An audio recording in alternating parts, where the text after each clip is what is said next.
Hello everyone, welcome to my channel Education Point. आज हम 6 अक्टूबर 2025 से बनने वाले सभी महत्वपूर्ण करंट अफेयर्स का एमसीक्यू फॉर्म में रिवीजन करेंगे, जो कि आगामी आने वाले सभी प्रतियोगी परीक्षाओं के लिए महत्वपूर्ण साबित होगा। इसका पीडीएफ हमारे टेलीग्राम चैनल पर अवेलेबल है, जिसका लिंक डिस्क्रिप्शन बॉक्स में दिया हुआ है।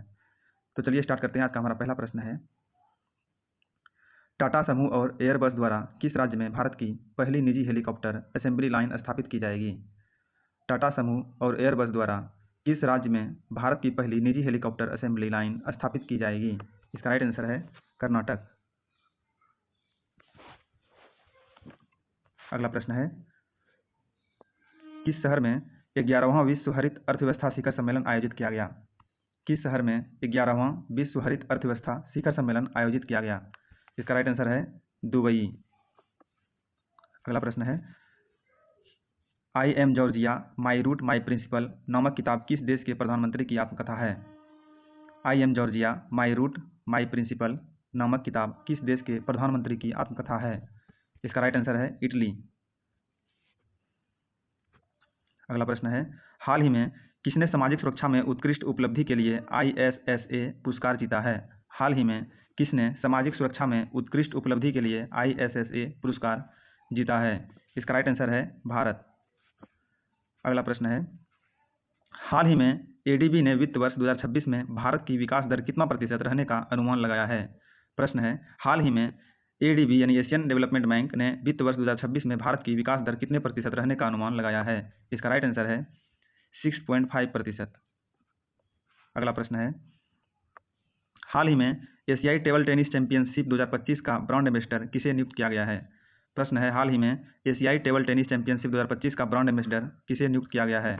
इसका राइट आंसर है शरद कमल।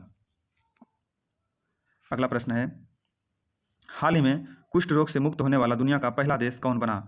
प्रश्न है, हाल ही में कुष्ठ रोग से मुक्त होने वाला दुनिया का पहला देश कौन बना? इसका राइट आंसर है जॉर्डन।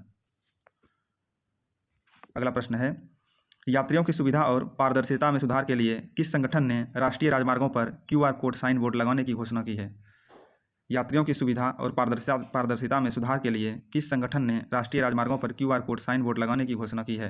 इसका राइट आंसर है भारतीय राष्ट्रीय राजमार्ग प्राधिकरण NHAI। अगला प्रश्न है, नॉर्वे में आयोजित 2025 विश्व भारोत्तोलन चैंपियनशिप में मीराबाई चानू ने महिलाओं के 48 किलोग्राम वर्ग में कौन सा पदक जीता? प्रश्न है, नॉर्वे में आयोजित 2025 विश्व भारोत्तोलन चैंपियनशिप में मीराबाई चानू ने महिलाओं के 48 किलोग्राम वर्ग में कौन सा पदक जीता? इसका राइट आंसर है रजत पदक।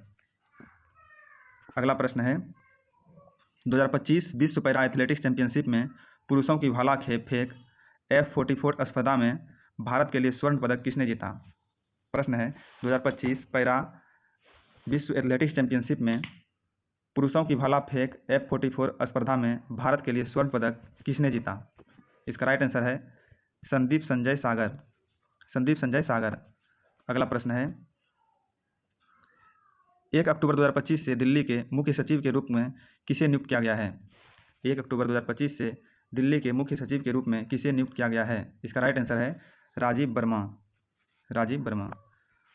अगला प्रश्न है, पर्यावरण विज्ञान के क्षेत्र में तमिलनाडु वैज्ञानिक पुरस्कार 2022 से किसे सम्मानित किया गया? पर्यावरण विज्ञान के क्षेत्र में तमिलनाडु वैज्ञानिक पुरस्कार 2022 से किसे सम्मानित किया गया? इसका राइट आंसर है डॉक्टर आर आर्थर जॉन्स। अगला प्रश्न है, हाल ही में भारत और कौन सा देश सीधी हवाई सेवाएं शुरू करने पर सहमत हुआ है? हाल ही में भारत और कौन सा देश सीधी हवाई सेवा शुरू करने पर सहमत हुआ है? इसका राइट आंसर है चीन।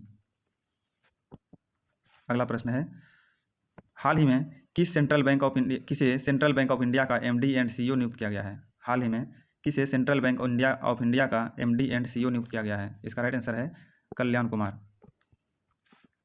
आज का हमारा लास्ट प्रश्न है, हाल ही में नवपाषाणकालीन वस्तुओं की खोज के कारण चर्चा में रहा दावोजली हेडिंग कहाँ स्थित है? हाल ही में नवपाषाणकालीन वस्तुओं की खोज के कारण चर्चा में रहा दावोजली हेडिंग कहाँ स्थित है? इसका राइट आंसर है असम।